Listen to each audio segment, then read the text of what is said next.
Вьетнам Социалистік Республикасына Қазақстан Республикасы Әділет Министрлігінің сот сараптамалары орталығында мемлекеттік сатып алуларды жүргізу кезінде 2,5 миллиард теңге көлемінде бюджет қаражатын жымқыруды ұйымдастырды деген күдікті елге жеткізілді.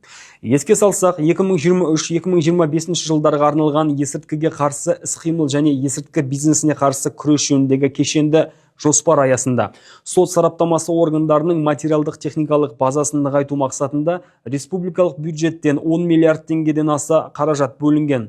Алайда күдікті орталық директоры Сатвалдиев, мемлекеттік сатып алу департаментінің басшысы Искандерова, сондай-ақ Марк Инвест жауапкершілігі шектеулі серіктестігі мен Дайрект сервис компаниясының басшысы Шинтимировамен сөз байласып, жабдықтардың құнын 3 есеге дейін негізсіз көтеру және жалған коммерциялық ұсыныстарды пайдалану арқылы бюджет қаражатын жымқыруды ұйымдастырған. Сот үкімімен Сатвалдиев, Искандерова, Шинтимирова кінәлі деп танылып, олардың әрқайсының мүлкі тәркіленіп, 3 жылдан 8 жылға дейін бас бостандығынан айыру жазасы тағайындалды.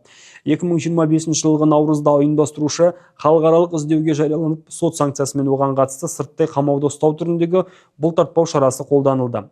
Биылғы жылдың басында ол Вьетнам Социалистік Республикасының аумағында ұсталды. Қаржылық мониторинг агенттігінің, Интерполдың ұлттық орталық бюросының және Қазақстан Республикасы сыртқы істер министрлігінің бірлескен жұмысының нәтижесінде күдікті ұсталып, Қазақстан Республикасына жеткізілді.